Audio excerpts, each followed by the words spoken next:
종합토론 사회를 맡은 유용호입니다. 우선 이렇게 훌륭한 자리에서 사회 맡게 해주신 우리 존경하는 백승주 전 차관님 회장님께 감사의 말씀을 올립니다. 이 세미나 이렇게 다녀보면 사회자의 가장 중요한 책무는 시간 엄수더라고요. 시간 엄수를 못한 사회자는 경계와 배식에 실패한 지휘관처럼 절대 용서가 안 된다는 말씀이 있어서 거기에 충실하도록 노력을 하겠습니다. 오늘 정말 훌륭한 패널을 모셨는데 한 20분 시간을 드려도 부족할 분들인데 저한테 주어진 시간은 30분이기 때문에 다른 죄송하지만 세 분께는 각각 7분씩 패널 토론 시간을 드리도록 하겠습니다. 먼저 세 분 지정 토론자분들을 소개를 하겠습니다. 먼저 오성대 국방부 군사편찬연구소 소장님. 군사편찬연구소 아시다시피 외부에서는 모르시는 분도 많지만 우리 공간사라든지 그다음에 외국 미국 국립문서 보관소나 이런 데 있는 우리 전사 관련 자료들 수집 분석하시는 등으로 중요한 일을 하고 계시죠. 두 번째는 연합뉴스의 김기근 부장이십니다. 군사 전문가이시고요. 사실 김 부장님은 저 때문에 기자들 중에 제일 손해를 많이 보시는 분이세요. 우리 김기근 부장님도 군사 전문 기자로 국방부를 무려 20년 이상 출입을 하셨는데 부처 20년 이상 출입이 거의 없습니다. 다른 국방부 빼고. 근데 제가 어찌하다 보니 30년 출입을 해서 저 때문에 항상 손해를 보고 계시고 항상 미안한 마음을 갖고 있어요. 세 번째로 KBS의 금철영 부장이십니다. 우리 금 부장님은 전에 국방부 출입도 하셨었고요. 외교, 안보, 통일, 국제문제 전문 기자로 활약을 하고 계십니다. 그럼 먼저 오성대 소장님 발표를 듣도록 하겠습니다. 예, 조금 전에 소개받은 군사편찬연구소장 오성대입니다. 먼저 신각수 차관님의 좋은 발표를 듣고 또 토론할 기회를 갖게 되어서 개인적으로 대단히 영광스럽게 생각합니다. 더욱이 이번 발표는 차관님의 그 오랜 외교 경험을 바탕으로 한 그 통찰력 있는 그런 분석으로 말미암아 러시아 우크라이나 전쟁 그리고 이스라엘 하마스 전쟁이 발발한 지금 이런 혼란스럽고 상당히 엄중한 이런 국제 정세를 이해하는 데 대단히 유익한 내용이었다고 생각합니다. 먼저 차관님께서는 이번 러시아 우크라이나 전쟁과 그리고 이스라엘 하마스 분쟁에 대해서 그 안에 내재된 어떤 구조적 요인들을 5가지로 잘 정리해 주셨습니다. 특히 그간 미국이 국제 질서를 주도하고 또 설계해 왔다는 점에서 미국의 신고립주의 태도가 우리 국제사회의 무질서와 혼돈을 가중시키는 가장 우려할 요인 중에 하나라고 지적하시는데 저는 전적으로 동의합니다. 일부 미국 언론에서도 트럼프의 재선이 원래 국제사회에서 가장 큰 지정학적 리스크가 될 것이라는 그런 견해도 이와 맥락을 같이 하는 것으로 생각됩니다. 미국은 우크라이나 전쟁이 탈lengen의 종식을 예고하는 사건이라고 그렇게 이야기하고 있습니다. 차관님께서도 포스트 탈lengen 시대는 미국이 주도하는 자유주의 국제 질서가 중국의 부상 그리고 또 러시아의 지정학적 도전으로 인해서 불안정해진 상황으로서 그 어느 때보다도 전쟁의 위험성이 높아지는 투키디데스의 함정에 빠질 우려가 커졌다고 보셨습니다.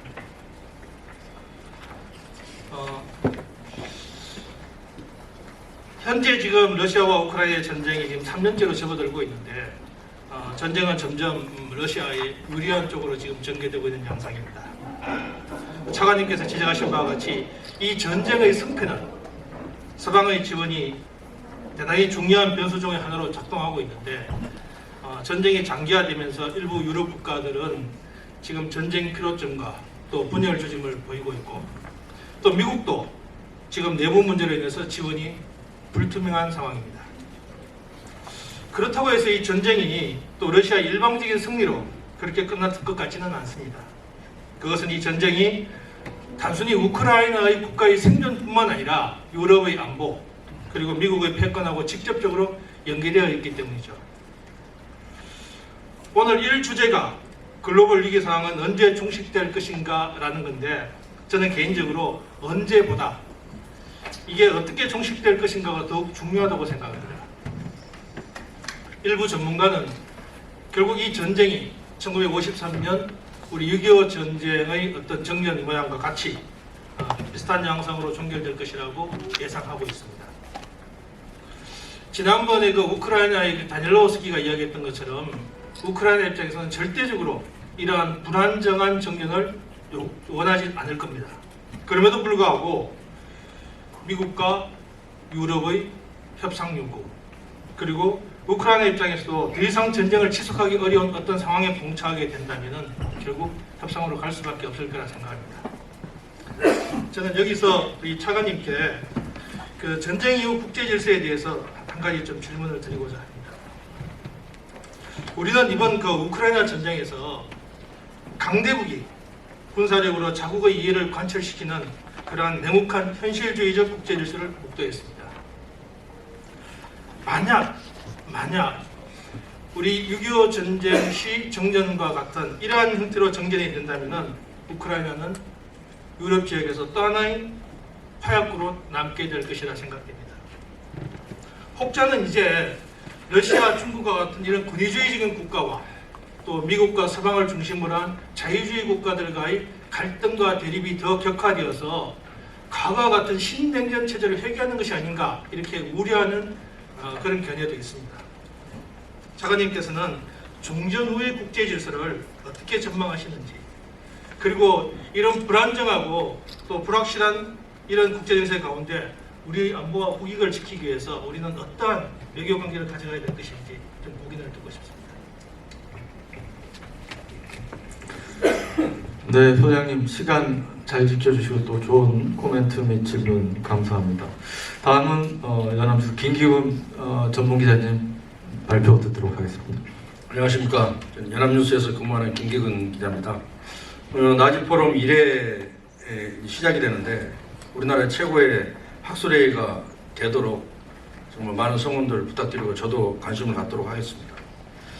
박희락 교수님께서는 그야말로 그 우리나라 북한 핵 전문가라고 하실 수 있는데 수년 전부터 북한 핵에 대해서 경고를 해왔습니다. 사실 그 박 교수님의 이런 경고가 지금 현실화되고 있는 그런 상황입니다. 그래서 그 박 교수님의 그 식견과 회한에 다시 한번 감탄하다는 말씀을 드리겠습니다. 여러분도 잘 아시겠지만 그 신문 지상에 연속적으로 지금 보도가 되고 있는데 최근에 이 북한의 행보가 굉장히 공세적으로 이렇게 바뀌고 있습니다. 그래서 주목해 봐야 될 게 이 김정은의 입에서 자주 전쟁이란 이 단어가 심심치 않게 나오고 있습니다. 물론 이것이 과연 자기들 체제 단속용인지 아니면 공갈포인지 그것은 여러 가지 분석이 있습니다만 이런 발언들에 분명히 우리가 주목해야 될 필요가 있다고 저는 생각합니다. 특히 모든 수단과 역량을 총동원해서 이 대한민국을 완전히 초토화해버리겠다. 이런 아주 위험한 발언을 하고 있고 또 최근에는 영토 완전이라는 말을 자주 쓰고 있습니다. 이 영토 완전은 그야말로 핵무력으로 남한을 적화통일시키겠다는 그런 의미로 보입니다.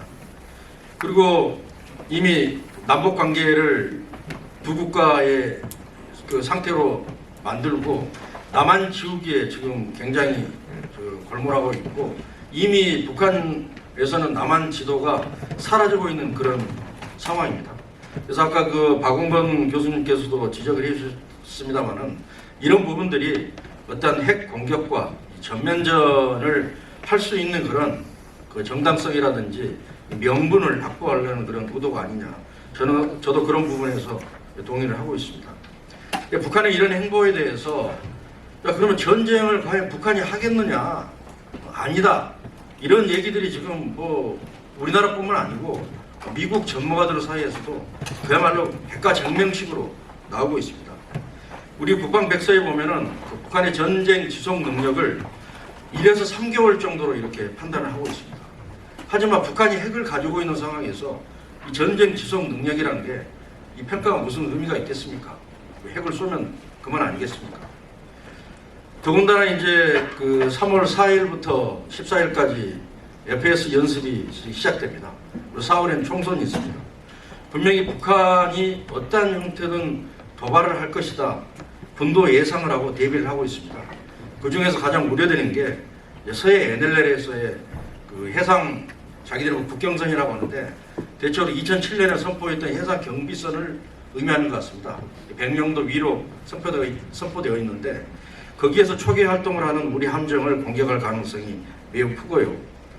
또 예를 들어서 영종도 앞바다에 미사일이나 포탄이 떨어진다면 모든 여객기와 화물기는 전부 인천으로 올 수가 없을 겁니다. 또 인천항으로 컨테이너 선박이 들어올 수도 없고요. 우리 경제에 심각한 타격을 줄 수가 있습니다. 물론 우리는 거기에 대해서 원점을 공격한다고 하지만 북한의 원점이란 개머리 진지 허벌판입니다. 거기에 포탄을 아무리 쏴도 북한은 피해가 없을 것입니다. 그런 그 북한은 우리가 상상할 수 없는 그런 허를 찌를 수 있는 그런 도발이 저는 가능하다고 저는 예상을 하고 있습니다. 그렇다면 북한이 핵을 가지고 있는 상황에서 우리가 NCG만으로 이게 정말 대비를 할 수 있는가? 북한 핵 위협을 저지시킬 수 있는가? 이런 우려가 나오고 있습니다.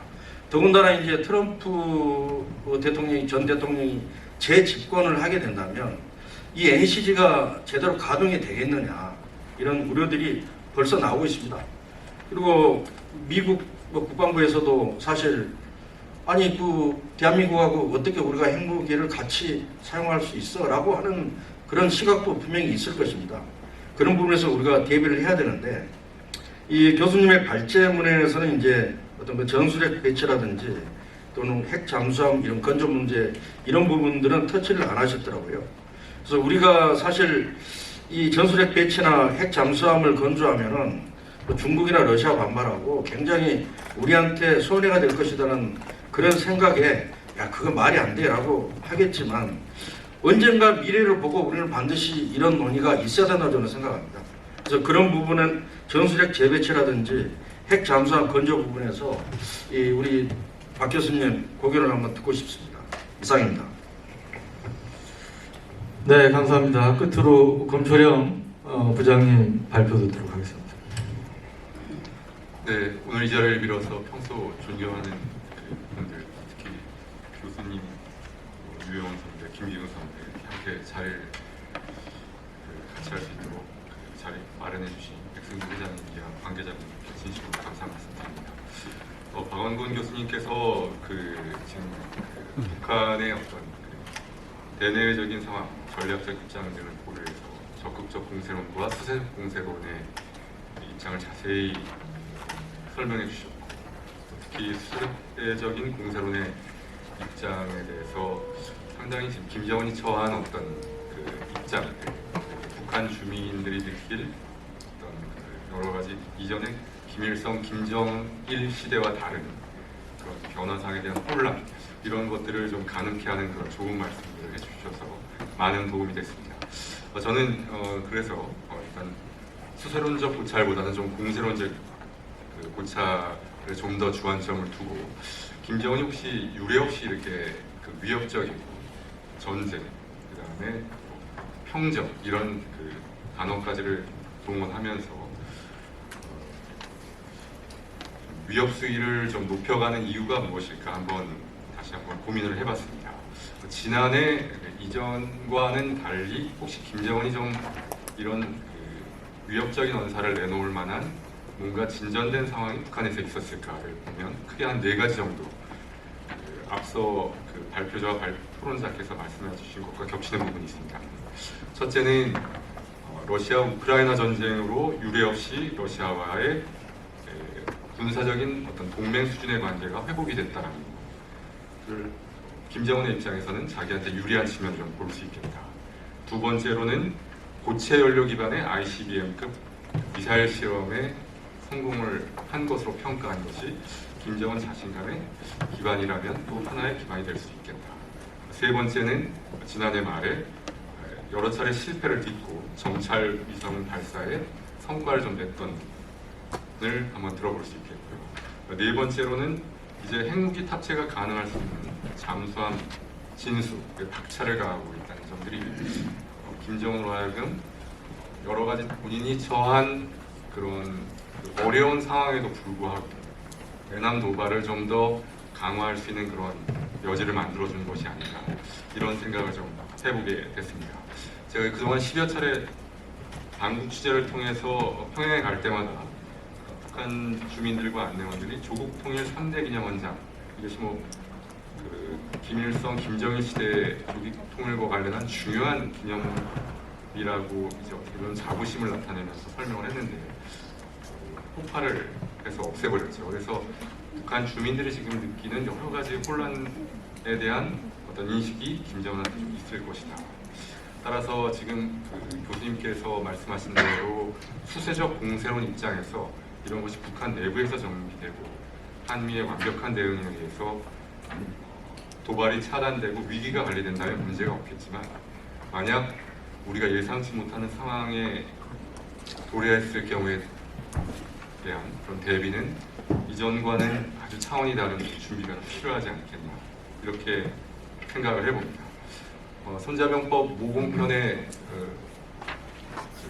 벌목, 벌교, 벌병, 공성 이렇게 4가지 단계로 전쟁에 어떻게 대비해야 되는지를 얘기하면서 싸우지 않고 전쟁에 일어날 수 있는 적의 의지를 분쇄하는 것이 중요한 벌모를 가장 중요한 상책으로 꼽았습니다.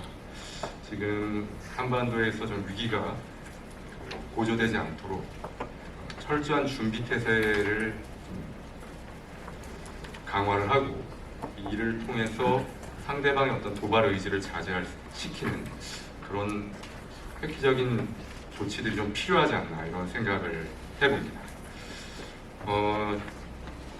제가 이제 국제관계 여러 사항들을 현재 들여다보고 있는 부서에 있는데 러시아 우크라이나 전쟁의 불확실성, 그다음에 중동에서 벌어지고 있는 여러 가지 현상들 중에 아마 팔레스타인 문제에서 어느 정도 협상이 이루어진다고 하더라도 시리아, 이라크, 이란, 그다음에 예멘까지를 아우르는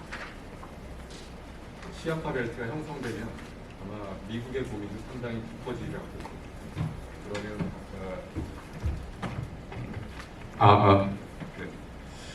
그 불확실성, 그 미국과의 철저한 공조에서 한반도 위기를 관리한다는 우리의 입장에도 좀 여러 가지 어려움이 예상될 수 있다고 생각이 됩니다. 특히 중국이 그동안의 핵 전략, 즉 최소 억지 전략이라고 하는 최소한의 방어용 핵무기를 유지한다는 그런 전략을 넘어서서 미국 수준의 핵 전력을 보유한다는 그런 입장을 표명하고 있기 때문에 만약 그런 수준의 도달을 했을 경우 타이완 위기는 더 불거질 수 있을 것이고 그러면 주한미군의 전략적 유연성 개념에 따라서 한반도에 주둔하는 미군의 인앤아웃 개념에도 좀 변화가 있을 것으로 예상이 됩니다.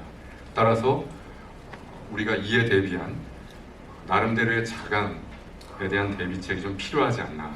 따라서 북한의 핵 위협이라든가 도발에 대비하기 위한 나름대로의 대응 전략을 좀 모색할 때가 아닌가. 그런 측면에서 최소한 한미일이 공조를 해서 예를 들면 농축 우라늄을 좀 공유하는 시스템을 좀 진전시킨다든가 아니면 적어도 일본 수준의 유사시에 핵 대응 잠재력을 좀 보유하는 것이 필요하지 않나 이런 생각도 해보게 됩니다.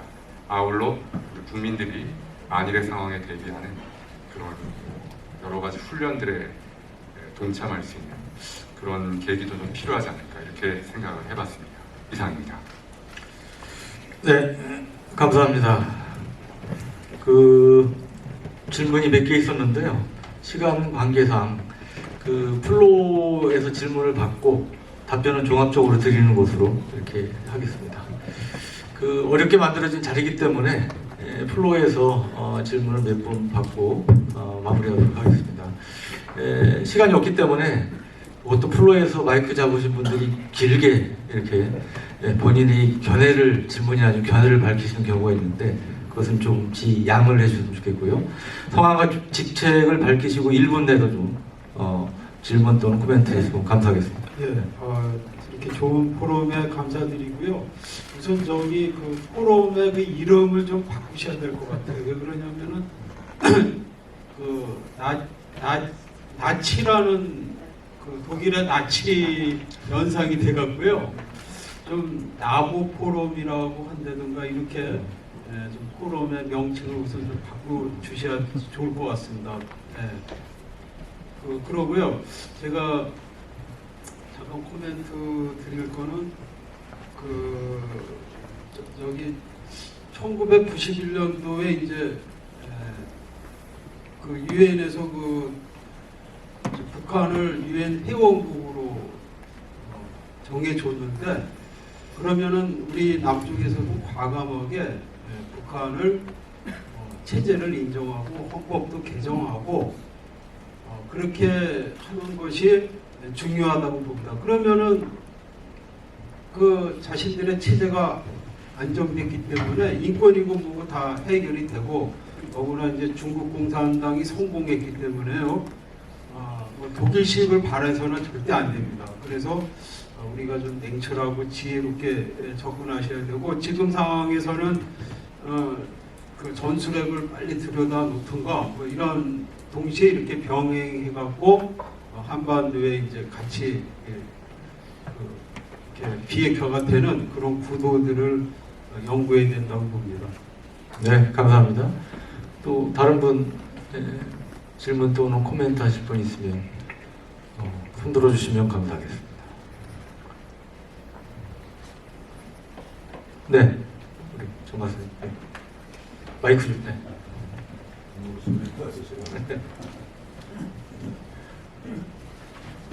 오늘 그 탑견 들어서 좀 많이 배웠습니다. 우리 신갑수 차관님께 한번 여쭤보고, 저는 많은 분들이 이제 군사 상황을 위주로 말씀하셨는데, 저는 이제 위기관리 측면에서 보면 외교가 굉장히 중요하거든요.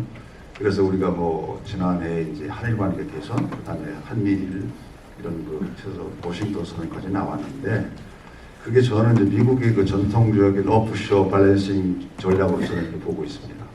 그게 이제 중국과 북한을 의식한 그런 부분이고, 또 글로벌 그 전략 측면에서 그렇게 하고 있다고 보는데, 근데 우리들이 너무 소극적으로 나오지 않느냐. 근데 미국에 대해서 저는 이제 개인적으로 한미 동맹에 대해서 굉장히 몰빵식으로 얘기하는 분들이 굉장히 많습니다. 그런데 그렇게 우리는 미국 그 한미 동맹에 몰빵하면 할수록 우리는 또 자율성을 잃기 때문에, 과연 우리가 아까 말씀하신 그 핵 처리 문제라든지, 그 다음에 핵잠수함 개발 문제라든지 이런 것들을 얻어낼 수 없다고 봅니다. 그래서 그런 측면에서 봤을 때 이제 미니 레터럴 관계라든지 그것도 조개하고, 또 한 가지는 아까 차관이 말씀하신 글로벌 사우스 국가들, 물론 현 정부에서 지난번에 이제 그 태평양 도서국가들 이렇게 방문해서 관계를 설정을 했는데, 그러한 부분들을 좀 이렇게 좀 더 활성화하는 것이 미국과의 그 관계, 특히 그 트럼피즘에 우려가 많은데, 아무리가 우려하더라도 그들을 그 억제할 수 있는 지렛대를 마련하지 않으면 결국 우리는 끌려갈 수가 없지 않느냐. 저는 그런 생각을 하고 있는데, 차관님 편애를 두고 싶습니다. 예, 이상입니다. 네, 감사합니다. 플로에서 더 질문 없으신가요? 네, 그러면 아까 지정 패널 포함해서 플로에서 뭐 특별한 질문은 없었던 것 같은데요. 발표하신 세 분께 각각 2분씩 질문에 대한 답변 또는 마무리 말씀 기회를 드리도록 하겠습니다. 발표하신 순서대로 하시면 좋을 것 같은데, 먼저 신창환님 말씀해 주시죠. 네, 우선 오성대 소장님 코멘트 잘 들었고요. 질문하신 그 우크라이나 전쟁의 종결 시나리오는 뭐 여러 가지가 있겠습니다만, 지금 가장 가능성이 높은 시나리오는 한국형 휴전형이 되지 않을까 하는 그런 전망입니다. 다만 이제 휴전을 하더라도 그 관련된 해결할 문제들이 굉장히 많습니다. 이 포로 교환 문제도 있고, 영토 그러니까 이 휴전이 이루어지는 지점을 어디로 할 것이냐, 그 다음에 배상 문제도 있고, 왜냐하면 배상 문제는 지금 현실적으로 러시아 재산이 약 2천억 불인가요? 정확히 지금 제가 기억이 안 나는데 수백억 불이 지금 동결되어 있습니다. 그래서 일부에서는 지금 그 동결 자산을 사용하자고 지금 하고 있는데 그 뒤처리 문제도 있고 그다음에 가장 중요한 건 우크라이나 안보 문제입니다. 나토에 가입할 거냐 시킬 거냐 말 거냐 아니면 대안으로 어떤 방식으로 우크라이나 안보를 보장할 것이냐 이런 문제들이 해결이 되지 않으면 휴전도 어렵습니다. 그렇기 때문에 제가 보기에는 휴전이 된다 하더라도 1, 2년 내에 그렇게 쉽게 될 가능성은 없는 것 같고요. 그리고 휴전이 된다고 해도 저는 러시아의 푸틴 대통령이 있는 한은 푸틴 대통령의 이리덴티즘, 그 고토 회복주의는 그대로 가기 때문에 유럽 안보에 그냥 계속 그 위협 요인으로 남으리라고 이렇게 보고 있습니다. 그 한미 동맹 관련해서 질문 주셨는데 저는 한미 동맹에 우리가 몰빵을 한다고 하는 거는 그거는 아무도 그렇게 생각을 안 할 겁니다. 한미 동맹을 주축으로 해서 우리의 주요한 국가들과의 관계를 관리하고 그러면서 그 사이에서 우리의 전략적 공간을 저는 창출해야 한다고 봅니다. 우리가 전략적 자율성까지 갈 만큼 그러한 단계는 아닙니다만 우리 나름의 전략적 공간을 가지고 또 그리고 한미동맹에서 미국을 움직일 레버리지 즉 지렛대를 만들어 놓지 않으면 뭐 미국이 지금 계속 그 변하고 있지 않습니까? 지금 공화당이 트럼프에 의해서 완전히 점령이 됐습니다. 이번에 그 상원 플로리더도 연말로 그만둡니다.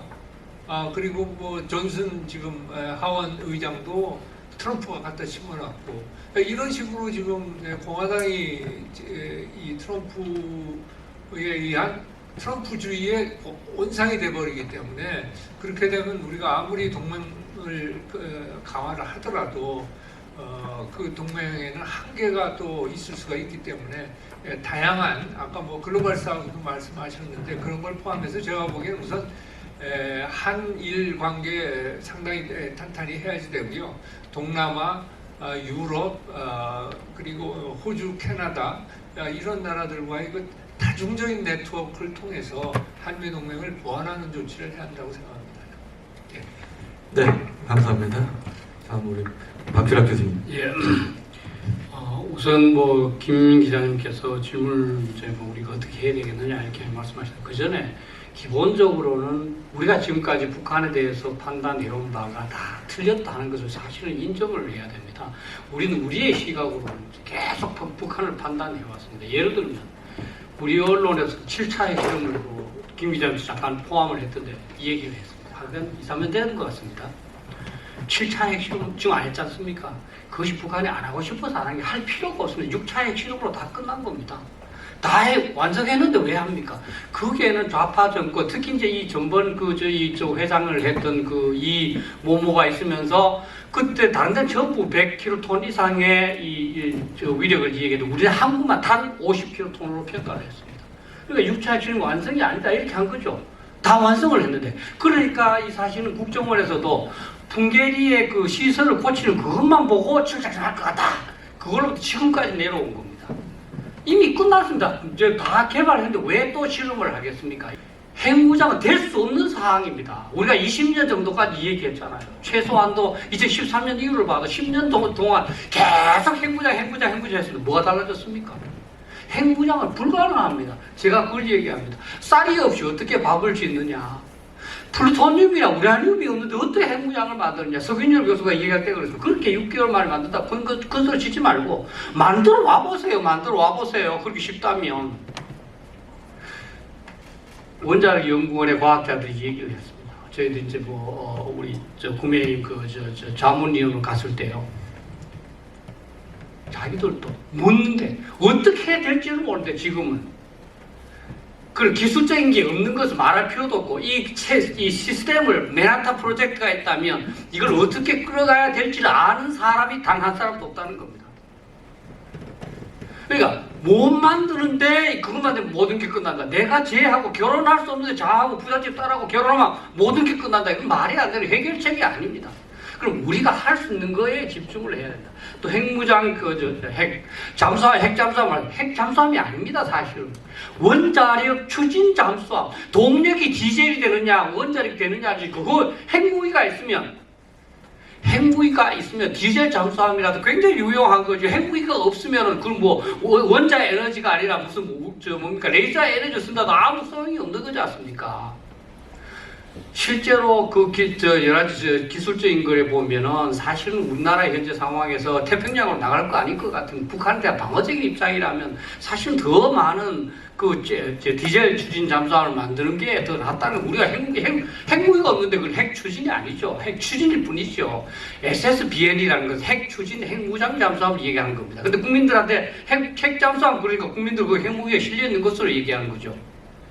그래서 저는 가능한 때 해야 돼. 저는 우리가 지금 가능한 것은 단 한 가지입니다. KNPR. 사실은 저 어느 쪽 작동하고 있어요.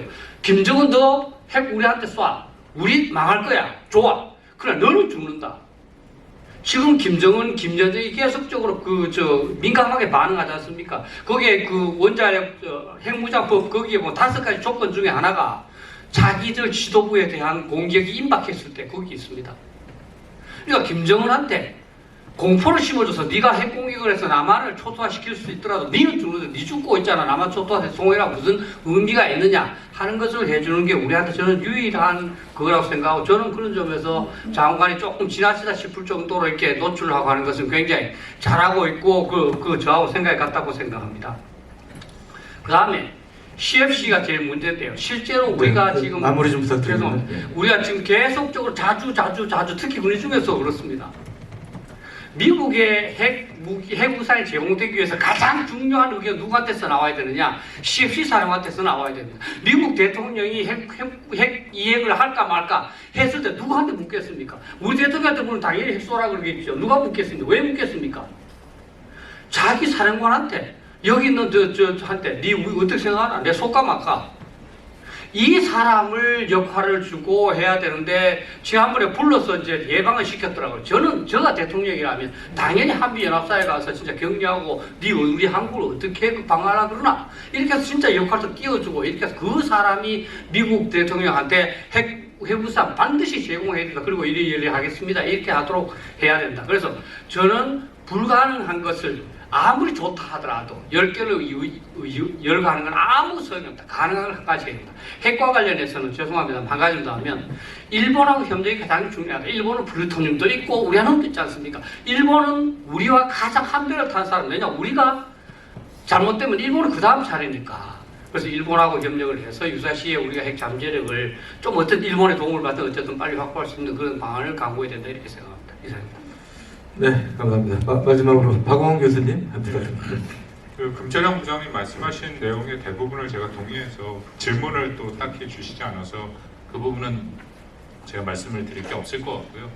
그 대신에 제 그 발제문 마지막에 아까 사회자가 잠깐 얘기를 했습니다만 한국의 대응에 그 중요한 부분을 제가 시간이 없어 말씀을 못 드렸는데 그걸로 마무리하겠습니다. 저는 두 국가론에 명백히 반대합니다. 왜냐하면 첫 번째 이유로는 제가 현장에서 학생들을 가르치는 선생 입장에서 요즘 젊은 MZ세대의 북한 통일 단 1도 관심 없습니다. 그나마 이 같은 민족이다라는 것을 그나마 있는 마지막 저는 일종의 고리라고 생각하는데 그것마저 놔버리면 그냥 그들 젊은 세대에게는 북한은 우리를 위협하는 그냥 적대 국가로 남습니다. 통일에 대해서 전혀 생각을 할 수 없고 결국 통일의 모든 과정과 비용은 그들 세대가 짊어질 가능성이 높은데 이건 굉장히 심각한 문제가 있다고 생각합니다. 두 번째는 우리가 그 두국가론을 받아들인다는 것은 헌법 3조와 4조를 우리가 수정해야 되는데 헌법 3조에 당시 재헌회의 그분들이 굉장히 저는 잘 만들었다고 생각하는데 대한민국의 영토는 한반도와 그 부속 도서로 한다. 그렇기 때문에 사실상 북한 주민에 대한 보호 의무를 여기에 명백히 규정해 놓은 것입니다. 그래서 우리가 탈북민, 북한 이탈 주민이 한국에 왔을 때 보호할 수 있는 거고요. 물론 뭐 이거를 국내법으로 바꿔서 할 수는 있습니다만 그러면 중국에 대해서는 어떻게 할 것이냐. 중국에 그 강제 북송하고 있는 탈북민들에 대해서 우리 더 이상 얘기를 못 합니다. 이거는 그냥 북한의 문제지 너네가 두 국가인데 무슨 상관이냐. 우리가 이 헌법 조항이 있기 때문에 우리 국민에서 우리가 보호한다라는 것을 국제사회에서 얘기할 수 있는 그런 의미가 있는데 그것이 사라진다는 거죠. 세 번째는 북한 급변 사태. 인도주의적 재앙을 비롯해서 WMD 문제 같은 것이 발생했을 때 이것이 우리 국가, 우리 영토이기 때문에 우리는 다른 그냥 UN 회원국 중에 하나가 아닌 우리의 문제로 갖고 우리가 개입할 수 있는 명분과 정당성이 있습니다. 이런 거 다 없어진다는 것이고요. 네 번째는 주변국의 중국이 한국의 통일을 원치 않는 것은 너무 잘 알려진 사실이지 않습니까? 39도선 이북으로만 오더라도 개입을 할 가능성이 있다 얘기를 하는데 이거 두 국가로 되면 더더군다나 우리가 앞으로 움직일 공간이 줄어듭니다. 결론으로 말씀드리면 국가로 두 국가가 된다면 북한은 그냥 적대 국가입니다. 전혀 우리에게 협력과 공존을 원치 않고 끝없이 핵으로 우리를 위협하는 그냥 국가로 남게 됩니다. 여기서 어떤 평화와 공존과 이 통일의 가능성을 찾을 수 있을까요? 저는 전혀 없다고 생각합니다. 그렇기 때문에 두 국가로는 절대 수용할 수 없고요. 이미 김정은이 말을 했기 때문에 더더군다나 이건 수용할 수 없게 된 상황이라고 생각합니다. 이상입니다. 네, 감사합니다. 시간이 좀 지났는데요. 우리 오늘 어렵게 귀한 자리 만들어주신 백성주 회장님 마지막으로 사회자 마무리 얘기하기 전에 간단하게 한 말씀.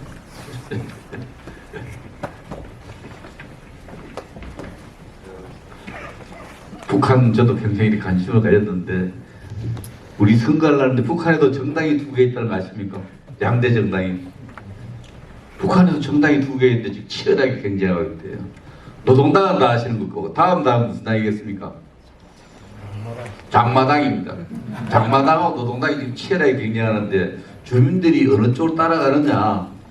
장마당을 많이 따라간다 그래요. 장마당에 의존하는 게 굉장히 높아지고 그 장마당 가면 여성들이 굉장히 돈을 잘 번대요. 그래서 여성들이 지위가 굉장히 급격히 높아지고 해서 멀지 않아 북한에도 장마당이 승리한 날이 가까워질 것 같다는 저는 예감을 갖고 있습니다. 그래서 그 장마당이 좀 이기도록 제가 응원하는 그런 길을 가려고 합니다. 오늘 사무직에 앞으로 바꾸기 위해서 리셉션 표현보다 그 우리 포럼 3차 행사는 정말 제가 의욕적으로 준비했습니다. 모든 분이 동참할 수 있고 발제자 토론자들하고 1대1로 명함도 교환하고 대화를 할 수 있도록 리셉션장을 만들었습니다.